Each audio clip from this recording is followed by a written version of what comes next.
thing in your nightmare, that thing that's holding you back, that thing that's dragging you down, that thing is you. You will not outwork me. And the whole gig is just a giant hustle. That's all it is. Life is just a hustle. That's all life is. One giant hustle. Back to the channel so you can see what we got right here. Let's dive straight into it. This is a brand new fiberglass hood. Now I'm gonna flip this thing over. I'm gonna show you how it's made on the bottom, show you the name of it and everything, because too many people cover a certain topic, which you can see by the title. This is gonna be how to paint this thing, which is very important, actually, more important than painting anything else. But then people are like, well, what brand was that? What name was that? You know, how was it made? How did it feel? Stuff like that. So we're also gonna give my opinion on the hood. I haven't used the hood, I'm just painting it, but I'm kind of giving you my opinion, my feedback on the hood itself. So let's flip the camera around and we'll dive right into this. All right, so we got distracted, and as you can see, we have now taken a lot more projects, but let's flip this hood over while I'm letting some other stuff dry in the paint booth and show you the bottom side of this hood. Yes, this is carpet padding. If you're not familiar with it, this is the same exact padding that you use underneath the carpet in your house. It is solid, so I'm assuming, just a complete 100% guess, is what they do is they probably take the carpet padding and soak it in like the fiberglass resin and then lay it over there, and they fiberglass over it. You can clearly see the sheets laid over top of it, and that would add, you know, a stiff border but allow it to be flexible, is my only guess. Now obviously I can't push on this to tell if the carpet padding is still soft, but I'm willing to bet that it is full of resin. The company that makes this hood is Feather Carbon, so there's the email address if you want to contact them, or their phone number. Now I can go ahead and tell you that this hood is extremely flimsy. It is extremely flimsy.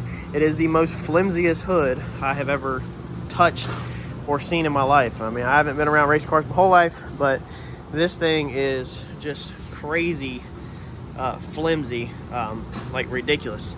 So it's definitely a challenge to move. If you slightly bump the corners or anything on the ground, it's going to shatter or chip. I'm not going to say shatter. It's going to chip. And you just got to be a little extra careful with this, but this thing weighs nothing. I don't know if you can get a hood lighter than this.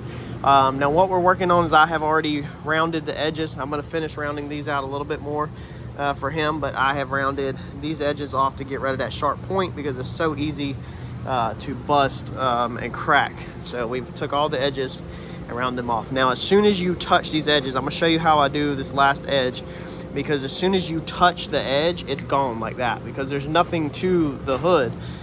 So if you're not careful with this step, before you know it, your edge will literally be at a 45, just because there's nothing there. I mean, it is so freaking thin that it's literally just gone as soon as the sander touches it. So let me throw you on a tripod, and I'll try to show you exactly how we round these corners off. So what I'm going to use is the 90-degree grinder with 36 on it. This is what I use for pretty much everything, and I'm not going to sit here and push on this and roll it, because literally it will just disintegrate and the hood will be gone. But if you notice, we're just going to touch it, and basically we're going to do a padding technique to get this curve in here. If you lay this thing on here and you start trying to shape it, literally within a millisecond it's going to be way too far in. So here we go.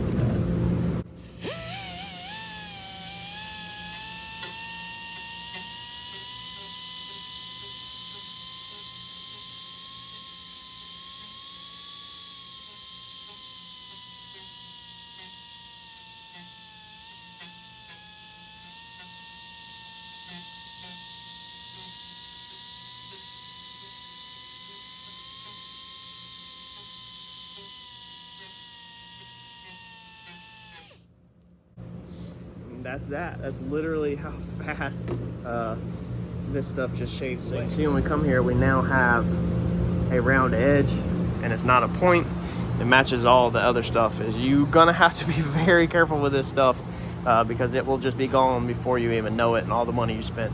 We're going to, like I said, put a little bit of radius in these. You can see how this is kind of pointed right there, and then there, I've already radiused that just a little bit. There's another point here. You can see how it's kind of hard. It's kind of pointy right there. So we're going to get rid of that point and get rid of that point. But we are not going to do it with this because it's just not going to flow as good. We're going to do this with a DA. So we're going to grab our DA And I think we're gonna use 180 grit. I'm gonna put 180 grit on it, and I'm gonna do my radiuses, and then I'm gonna do the DA over all the flat edges to straighten them out. On your DA, it's wider, so it has more surface area to ride, meaning that that's 80 grit on there now. I might actually just roll with 80, meaning that it's more likely to stay straight. Okay, so you have all that distance right there, versus with this guy on there, you're more likely to dig in and dig out, you know, just make it wavy than getting a straight steady cut. It's gonna be a lot harder with this guy than that guy. Just like we did when we cut the front bumper for this car. We did a whole video on trimming your front bumper. Very important step to making it look right. This is what you have to do, or if not, after it's painted, these edges they're just not going to look perfect. So let's plug the DA in, and I think I'm actually gonna roll with this 80. This 80 is a little bit worn down, but anywhere from 80 to 180 is what I'd recommend if you're a beginner. Maybe 180 be safer because it's not going to cut as fast as this 80, but I think I'm gonna get in here and get this thing done with 80 grit. So let's roll.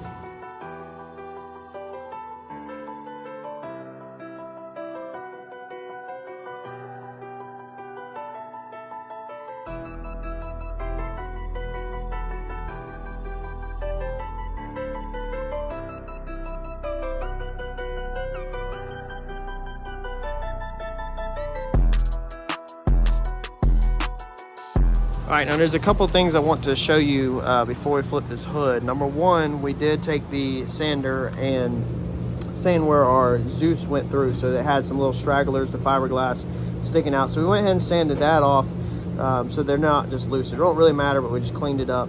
Up here on the front, it will be getting more Zeus fasteners, but I'll be doing these after paint. I know that's kind of backwards, but I don't want to bore y'all in a video on why I'm doing these after paint, but these are getting done after paint. These were done to match the rails. I did take also, if you notice right here, I have sanded from here, all of this. I ran the 80 grit over it to here, and then I ran the 80 grit down this. Okay, what this is to knock off any little sharp pieces of fiberglass that are sticking up, to just basically help everybody at the racetrack when they're grabbing this hood, that hopefully people don't get fiberglass all over their hands, because I was not instructed to paint the bottom of this. Now, probably from my hood, when we do the hood on my car, if you go ahead and hit that subscribe button and turn on the bell so that you can get notified. When we do my hood, we're probably going to do things a little bit different, but for this one, all I am doing is just painting the top. It's not told to do anything to the bottom. We went ahead and cleaned these radiuses up, so you can see they look a lot better, a lot more natural, a lot more rounded. Got rid of them from the factory they put it in, and then we also took our DA and ran our D80 just around, you know, a couple of inches inside, just again to knock the sharp fiberglass pieces off the strands that are just hanging behind. So if you grab this hood on the edge, hopefully you don't get stuck in the finger. We also went and tapered 45, basically like this, on the edge of this, just to knock the sharp edge off. So when we're done, we want this whole edge rolled. Now paint and primer will build up on the edge of this to even make more of a thicker edge to it, but we don't want sharp edges. So you basically want to, just like you would file everything with a metal file, you want everything filed and smoothed out, you know, and just overall nice and smooth, and not all sharp. We cleaned up, we ran over our edges one more time with the DA. It doesn't cut as aggressive as that other little thing, so we went ahead and just naturally smoothed them out, and we did not mess in here. So I don't want to jam the sander into here. I'll probably hit this by hand here in a second, but you don't want to jam any tools in here. So you just want to stay in your straight, which is about from here to here, and not touch this curve in there. So that's all the work I'm gonna do to the bottom. I've straightened the front of it out with the DA, and also hit it, like I said, at a 45 on the inside lip. We're now gonna flip it, and then we're gonna catch this outside 45 and then do these curves by hand, and then we'll be ready to move forward to the next step. All right, so when we flip it over, I do want to go ahead and point out a couple things on this hood. These lines are on here because this is where I was gonna cut this at, and then Randy did decide that he would rather have the hood overlapping the headlight. Basically, my cut right here would make it so that it's equal around the headlight, but he had an idea that, you know, the hood overlapping the headlight will help hopefully keep the wind a little bit from getting underneath it. So that's why we have them lines here. So in your situation, if you wanted yours to match your headlights around it, you would need to mark that and actually cut that to fit the headlights. If you're going super fast like him, you might want to do it his way and maybe let the hood overlap a little bit to kind of seal that front end up, so that air is not getting inside of there. So that's the reason why the lines are there. and that's kind of how yours would look if you're going to trim it. Now, something else from shipping that we noticed right out the gate is this right here. So if you watch in the light, this is basically been dropped or hit. The impact point is right here, and that's why it had spider cracked all out. Now, what you could do is grind all this out and put some fiberglass resin over it, brush some resin over it, and then sand all that out and do fiberglass repair to that. But it's not exactly my specialty, and we're trying to get this thing together, so we're not trying to put a ton in it. He don't even know if he's keeping his hood long term. This is just what we're using now, so we're literally just gonna rock and roll with it. We're hoping that this gets basically buried in primer. I'll probably sand this out just a little bit, but due to how this hood is thinner, I don't want to sand this hood out a lot, because then I'm making it even thinner than it already is the more material I take off. So I'm probably just gonna lightly sand it to basically knock some of the white color off of it, and then we're gonna rock and roll with a couple thick coats of primer all the way over it. All right, so this video has been kind of jumping all over the place. I apologize. If y'all are new to the channel, you know how hectic my life is. It's extremely crazy. As you can see, we're losing sunlight outside. It means I'm pulling night shift. This seems to be pretty common lately on Randy's parts. I want to pick right up where we left off, flip the camera around, and we're going to continue on with this, but I just kind of wanted to briefly explain the reason why this video is probably jumping around as far as what's in the background, noises and stuff like that. It's nighttime, I'm here by myself, pulling another night. Let's roll. All right, so before I left out of here, we actually had a really hectic afternoon. From about 3:30 to 5 o'clock, I was just bombarded. A lot of sounds and noises here, and I didn't get to film.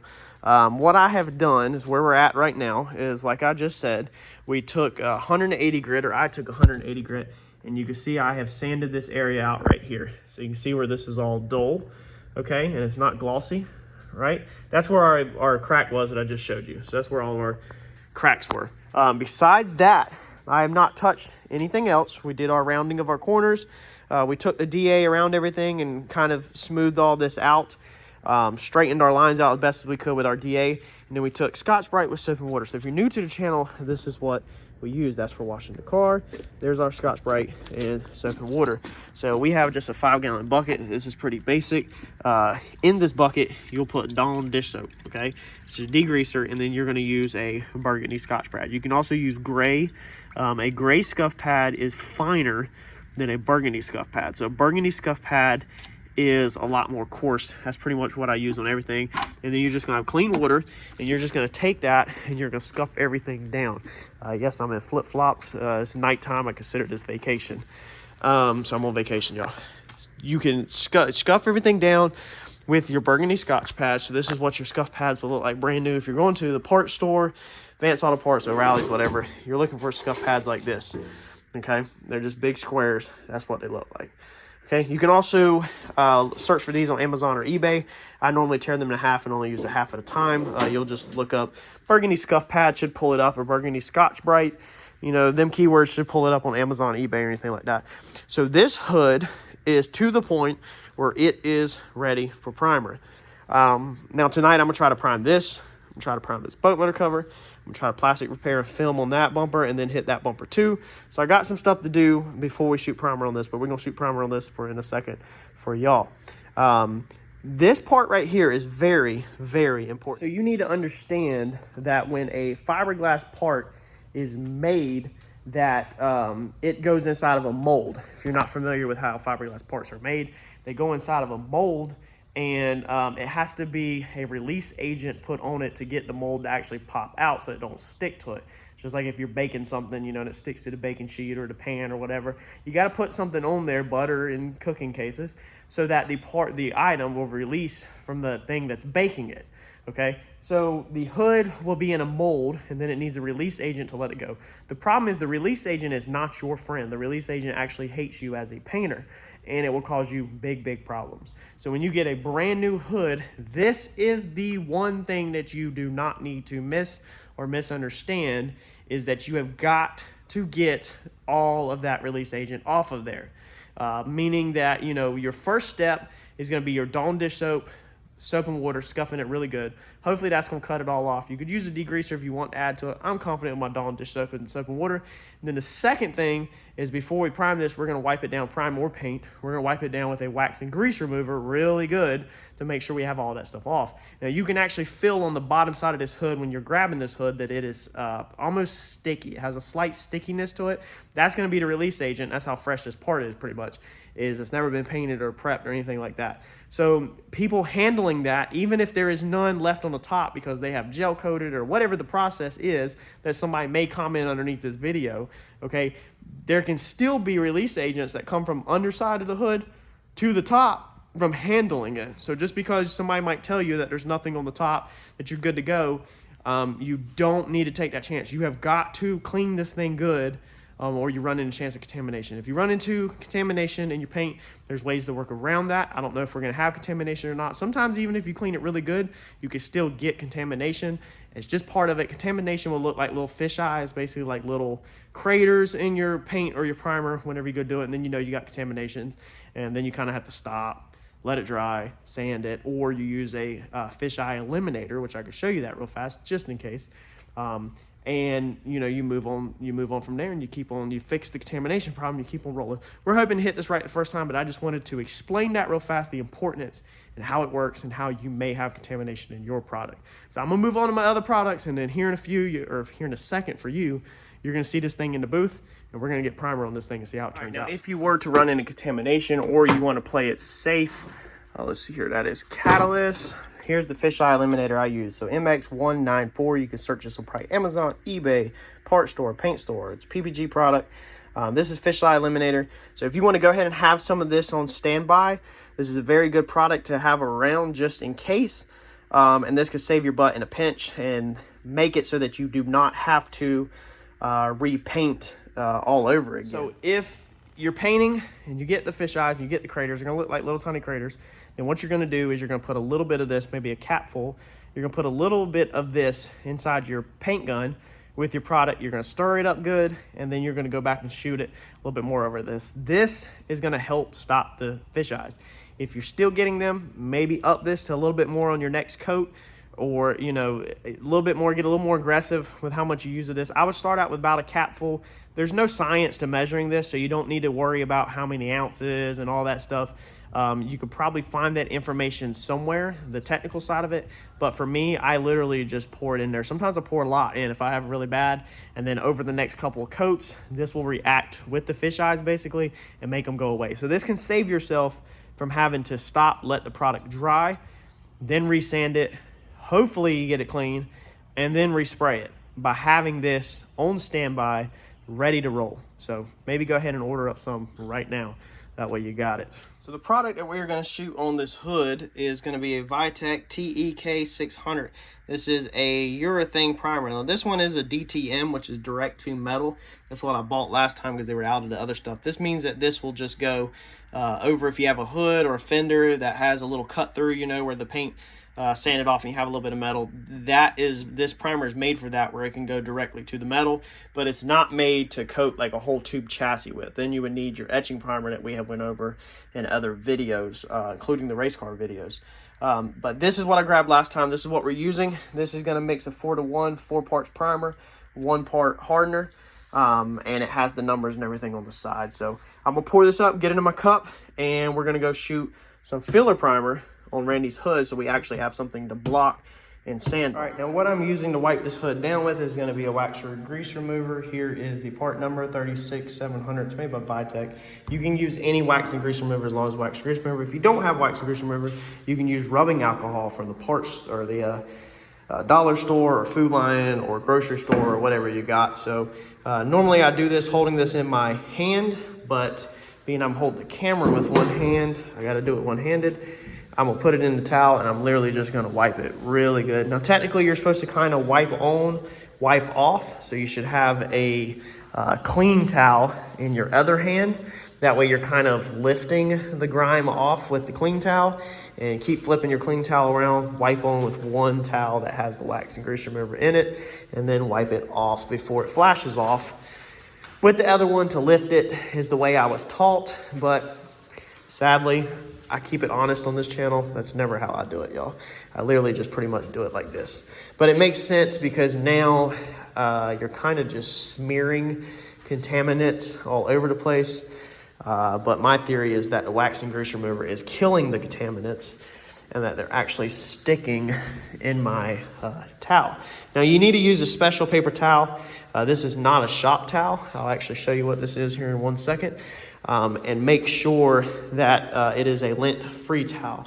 So you don't want to be wiping down your parts before you paint with a towel that is going to leave lint, and the blue shop towels do leave lint unless they say lint-free.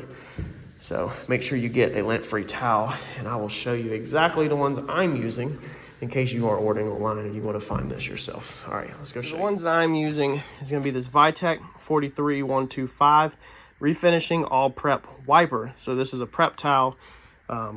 Right there is the benefits of it. Yeah, make sure you get some. Make sure you get some kind of lint-free prep towels to wipe your project down with, or you're gonna be putting lint in your work. So here's our stuff in primer. That's for customer stuff. Here's Randy's hood, or your hood in primer. Just got done shooting it. Now the next step will be you'll take your guide coat, as we have went over in many videos what guide coat is, and then you'll block this out. I did go really heavy on the edges. As you can see right there, a little buildup. So I made sure I literally went over all my edges really heavy because I want that edge to kind of get sealed up. And then when I sand it, I'm gonna sand off that heavy little lip that's on there. But I made sure, I kind of threw my fan pattern like this at it so that I was kind of blasting primer into the edge, but hopefully not too much underneath it. Yeah, no, we didn't really get too much underneath it at all. That way it don't look like crap since we're not painting the bottom. But I blasted it into it. So if you have any open fiberglass pieces or any little holes, hopefully that primer will fill that in right along that little tiny edge. So that's that. I've got a lot of other videos on how to actually paint this thing, single stage this thing, whatever. Make sure you check them out. I have my playlist organized pretty decent. So I think there's a playlist called CRC Autobody Paint, projects and information. There's gonna be a lot of paint stuff in there. And then there's the Chicago Grudge Car is a good playlist from start to finish. But there's a couple good how-to paint videos in the CRC painting information playlist. So make sure you go to my homepage and look at my playlist and look through a couple of the playlists that might fit you, and you'll find some information on how to move forward here. But hopefully this will get you where you have no contamination like we have no contamination, and you have your hood prepped, it's ready for primer, all the edges are nice and clean, and you're ready to move forward with paint. Do me one favor, to say thanks, just hit like button. That's it. You can exit out of it. Just hit like button for me, smash